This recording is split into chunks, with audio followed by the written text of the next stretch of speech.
Hello, thanks for tuning in. Stuart here for a session of buying records on eBay, or at least looking at records on eBay, even if I'm not going to be buying. We're going to go through some listings which I've seen, which I'm interested in, and also look at some of the sort of high-priced auctions that are going on. And I'm going to be commenting along the way, so I hope you'll enjoy that. The first one we've got, I noticed this a few days ago, and I must admit it made me smile, because this seller has got 22, says case of 22 rare classical and operatic records, wideband edition ones, and then an exclamation mark. Well, that sounds exciting, doesn't it? How much is he asking? £695.21, no less.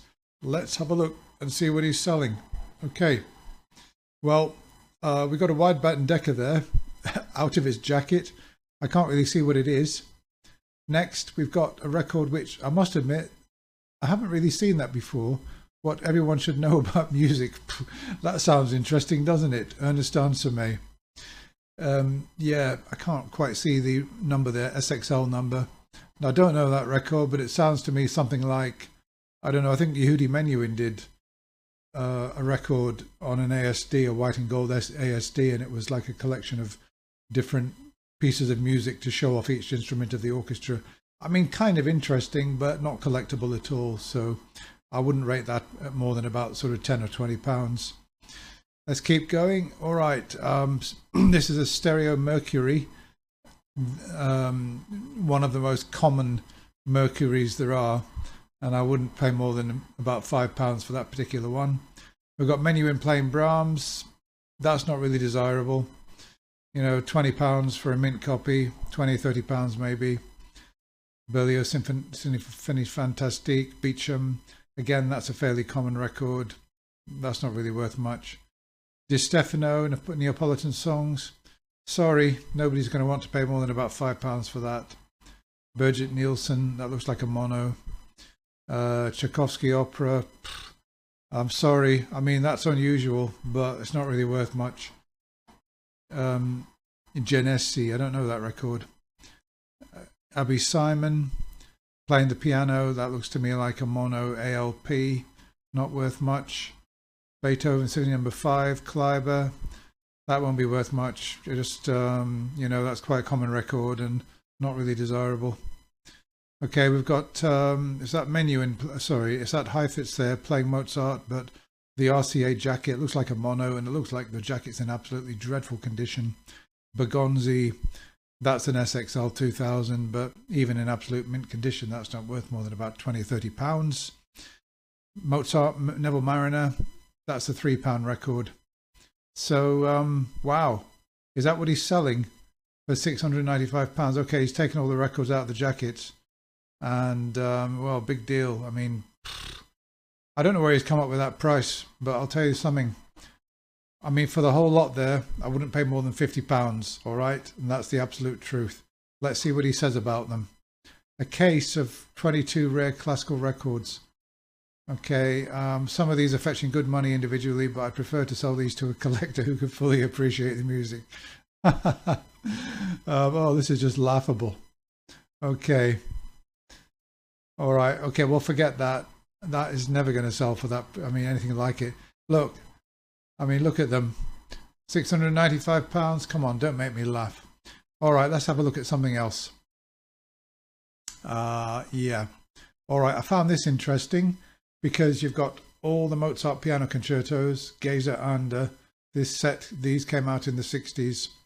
And, you know, to see them all lined up there, I've actually got the box set of the Mozart piano concertos, and I've also got some of the individual records, but it's really nice to see them all lined up. However, £295, no, I don't think anybody's going to pay that amount. 1, 2, 3, 4, 5, 9, 10, 11, 12 records. Let's say, to be generous, I don't know, £8 each. Yeah, that's more like £100 or less. So no, I don't think it's going to fetch that. People are so greedy, aren't they? No, it's not that they're greedy. I'll tell you what it is. I mean, I appreciate how special it is to have all of those from the box set. You can have them all individually. And I really appreciate that. And he's hoping that somebody's going to come along and be prepared to pay that amount of money. And no, he's protecting his records. He doesn't want to let them go for a cheap price. And I absolutely understand where he's coming from.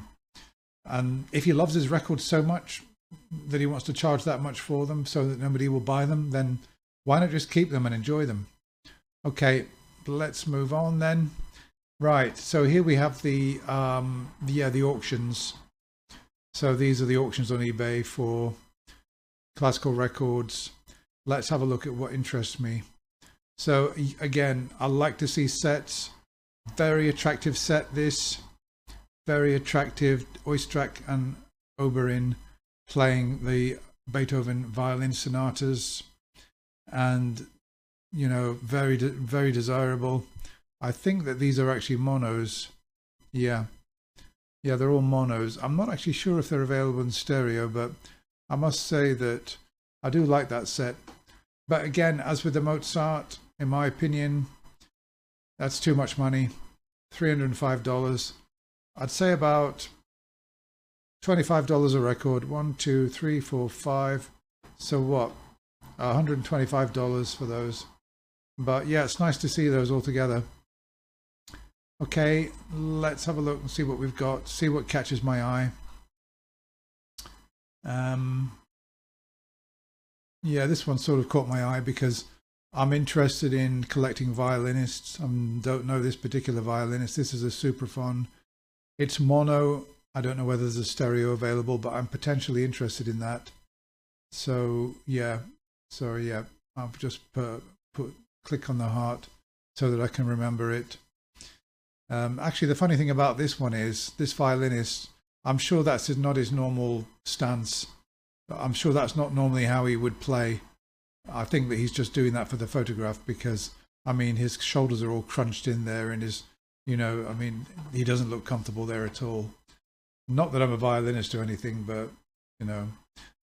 Okay, so what else have we got? This one. Yeah, let's have a look. So somebody's auctioning a small collection of records, and straight away, I'm interested in this straight away because we've got Starker playing Chopin, Mendelssohn cello sonatas. So immediately, very clever, he puts his best record right at the front, and why wouldn't you? I mean, I would pay probably £25 for that alone. So let me just see if he shows off any of the others. Okay. So there's the best of them. We've got Brendel playing Mozart. We've got Digital Classics, Mozart. We've got some Haydn piano trios. They look sort of quite nice. And then we've got some Mozart and Mendelssohn. And what else? We've got Gardner, Symphony 2933. I wouldn't mind that record, actually. I've not got that. Yeah, I would like that a lot. I would pay for that record alone, I would pay £15. Mozart String Quartet, Grumio playing Mozart. If that's a real hi-fi stereo, that one's, you know, that one's worth about £30. So yeah, that would be a good one. Oh, he's got more. Okay.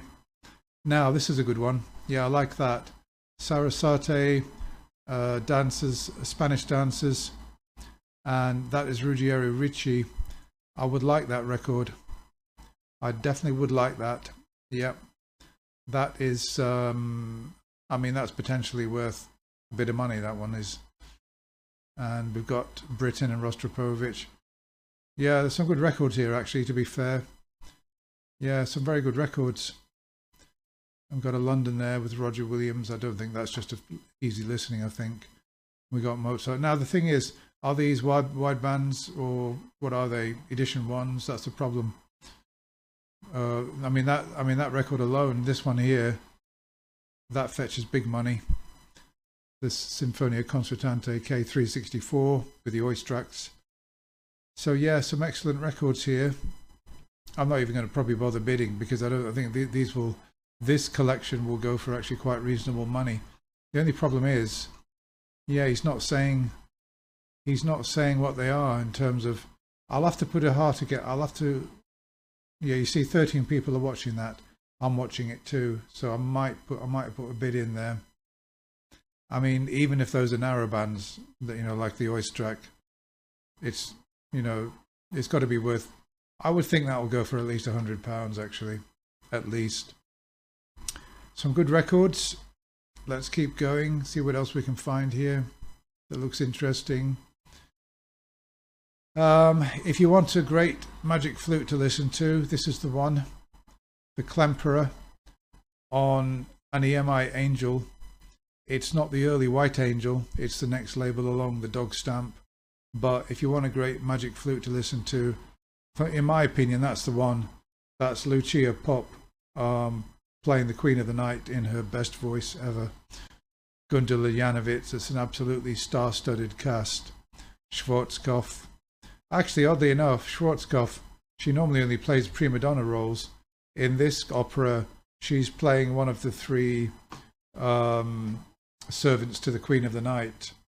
It's really bizarre, that is. I mean, but her voice is not really suited to the part of Pamina, Papagena, or the Queen of the Night.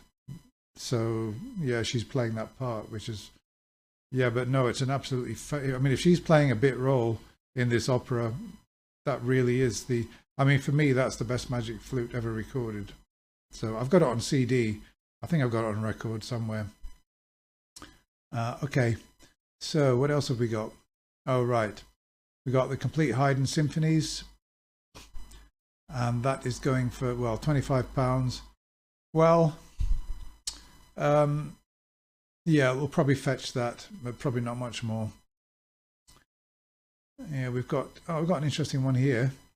We've got Ravel Violin Sonata, and that's going for £200. That's with Rostal.